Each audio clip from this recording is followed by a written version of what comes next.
That's cool. Right, man. Because, I mentioned what it would be. How do you deal with customer expectations and everything? And you mentioned that structural part, right? It often happens that you get, I don't know, the guy wants to put, I don't know, man, a Floyd Rose in a situation where the wood of the body doesn't have the density to support two pivots. It happens, but that idea is already sabotaged. Because come on, take a Stratocaster and let's put a Floyd Rose on it, right? Okay, Cool, it's just digging there. It's always that, right? to make the back box. Because after the nut, there's the back box is the least of the problems. Because there's a template that I put there and that's it. No, in the customer's mind, it's just about making that little hole and everything's fine. But then, man, do you really want to? Let's go, right? Pretend you came to me with a Squire guitar. Vintage modifier, which is cool. It's cool to put the Goto Floyd Rose, which is nice. It has everything to turn out great. Doesn't it?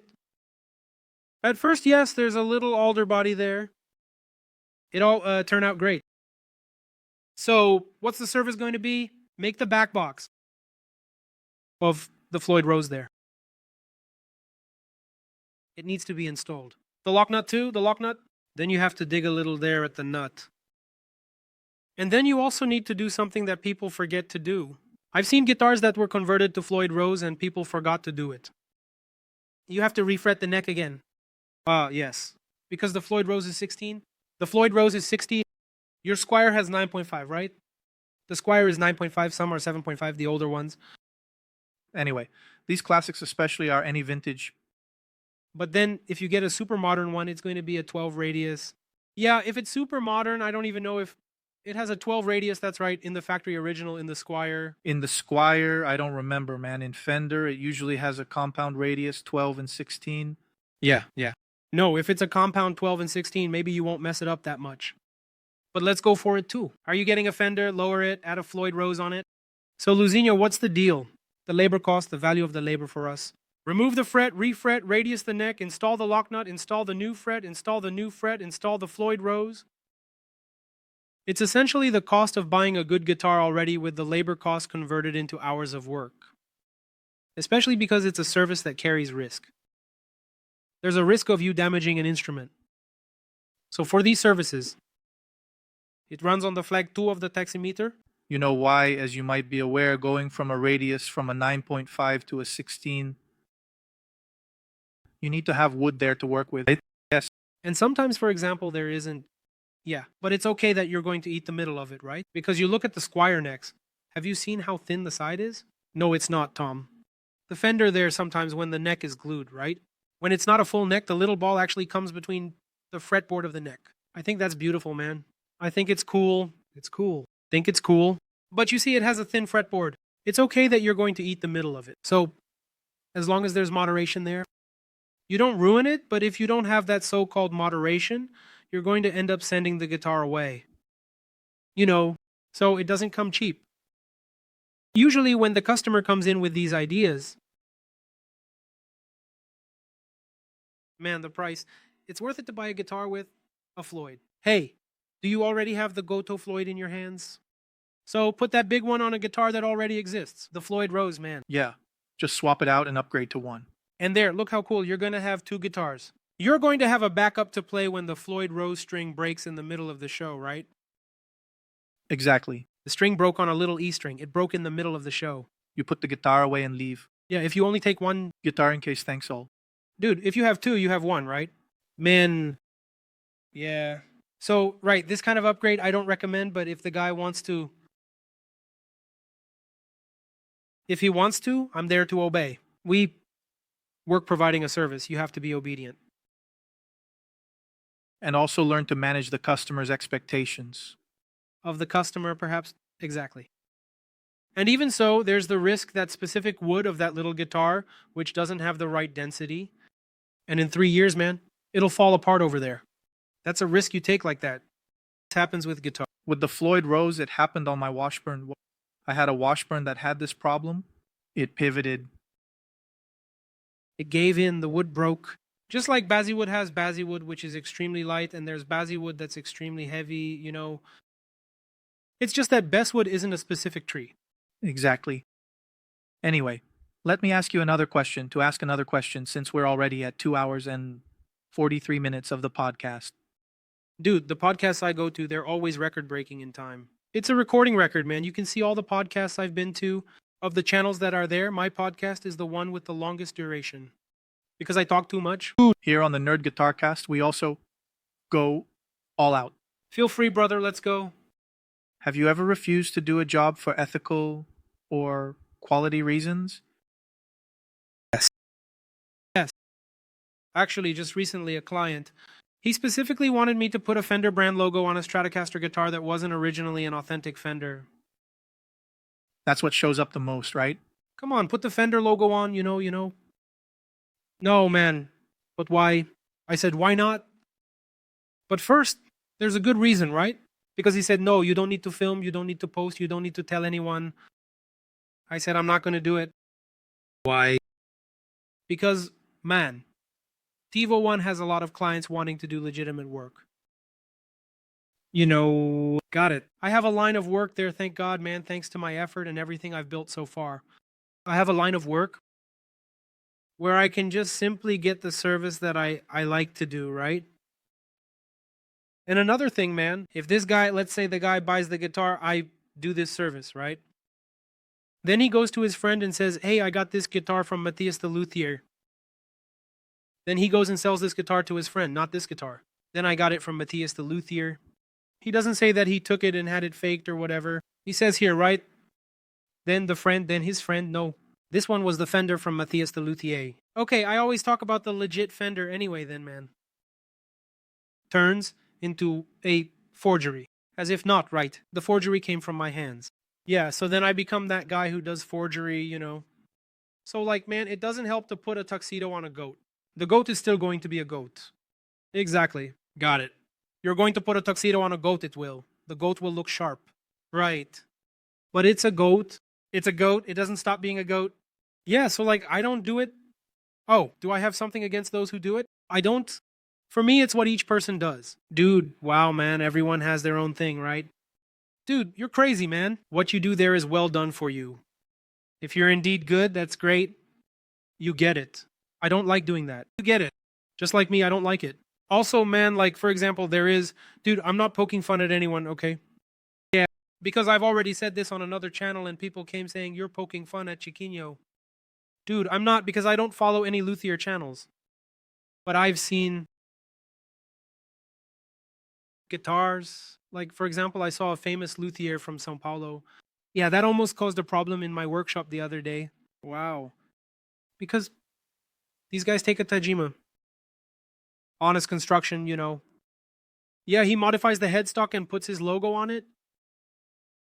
And then sells it to you. Speaking of which, brother, building this Stratocaster here for you, look. It's gonna cost this much, okay? I got one the other day, man. That's complicated. Got it. The guy showed up at my workshop with the guitar super excited. It was sad for the guy because he was super excited when he showed up. Dude, this guitar I had so-and-so make, a Luthier, super famous, really famous, and he's not from YouTube. This guy isn't from YouTube. A famous Luthier from Sao Paulo, traditional, old school. He made this guitar for me. He put a Seymour Duncan pickup in it, he put in CTS electronics, and he put this, that, and the other. This guitar was custom made, man. I said, okay, cool. But when he arrived, it was kind of rushed. He left the guitar like this. I looked at the guitar, but I noticed it had a Tajima special vibe. Do you remember that spatial that came with the Madrid inlays? Green pearl, abalone, the one with the squared off end of the fretboard? Yeah, but the spatial, that was an entry-level line from Tajima. Entry-level line. If I'm not mistaken, it was before Tajima started making it to Memphis. Because the Memphis is from Tajima. And she comes in like a line. More simple, more entry-level, totally. And that spatial, it had the big S on it. Behind the Tajima logo and everything. But it was that same setup with the headstock, the parrot beak. Yeah, the headstock is pointy, you can modify it, you can do whatever you want with it. It's big, it's big. At most, you just do a little grafting there. It's well done. It looks sleek. Yep. Man, when I picked up that guitar, I saw that squared off end of the fretboard, which Tajima didn't round off. They left it squared at the last fret. I saw that. I remember a Tajima special. I thought, I saw the little green abalone inlays. I said, it reminds me of a Tajima special, you know? I looked behind. You get it? I looked behind on the tuning pegs, and on the tuning pegs it was written Tajima. Whoa. So I was like, on the tuning peg. Yeah, then I said, the guy built a guitar for you. And he put Tajima tuning pegs. Are you telling me that the guy made a high-end guitar and put a tuning peg that says Tajima on it? He used plain peg without writing. Just to be clear, we're not saying that Tajima is bad at all. No, it's good, man. It's good. Those who follow my channel say I only talk about Tajima. Just to simply avoid people who don't get it, thinking I'm bad-mouthing Tajima. No, I'm saying you shouldn't build a high-end instrument and put... Man, look, my guitar, my Les Paul, I made a Les Paul that I consider high-end. I didn't put any parts that say Gibson on it. High-end... I didn't put any parts that say Gibson on it. I had a set of tuners. Gibson. Legal, original, stored. I didn't want to put anything that says Gibson on my guitar. I didn't buy a Gibson pickup. I didn't buy anything Gibson because I didn't want anything Gibson on it. I wanted parts that were from brands that make hardware. Goto. From Marsa. All right. Gibson also makes pickups. But I wanted something that didn't have a brand name on it. Gibson, no, I get it. Play my way, my fuzz. It's okay that I went all out with the plastics. I put all plastic on it. Gibson. Because the plastics on Gibson have that beautiful color. They have that aged white. Yeah, exactly. Anyway, the guy was all excited about this guitar, man. It was such a bummer, dude. And man, the pickups really have the brand name on them. Smordankan, right? I just didn't say much to him. I didn't tell him that it's not, you know. Wasn't it Smordankan? It wasn't anything like what he said. Dude, when I took the guitar apart, is the single from Semordankan there? Doesn't it say Semordankan on it? There's that little cover, that plastic cover that you can take off and put any pickup in. The pickups, by the way, were the original pickups from Tajima. With the plastic cover from Semordankan.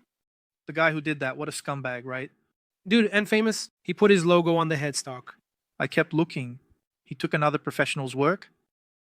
He took the work from that Chinese guy at Tajima. He put his logo on it.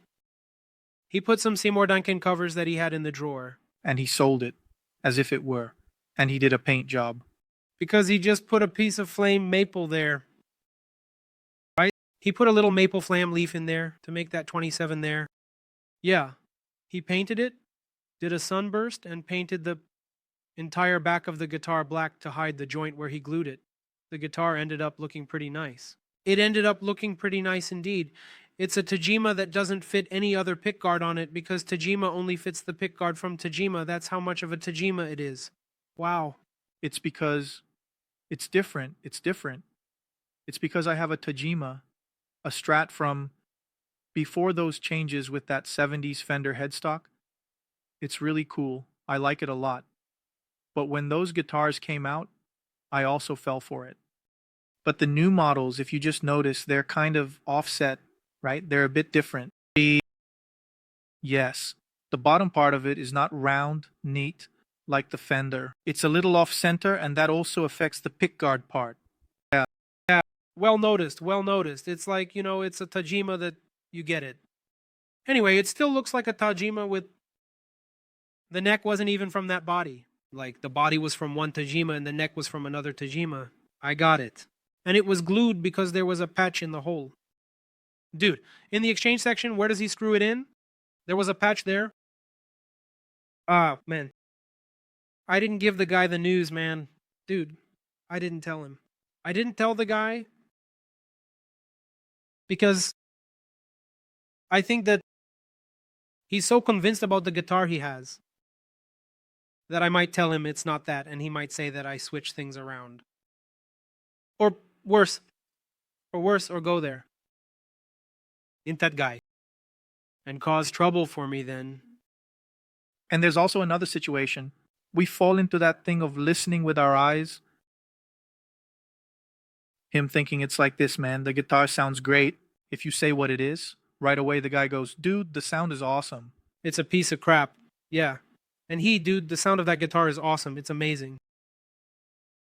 It's really good. If you got an original special just the way it came out back in the day and plugged it into a little amp, it was better. It was better. It's honest. It's honest. You can play anything, record, do whatever you want with that guitar, man, you know.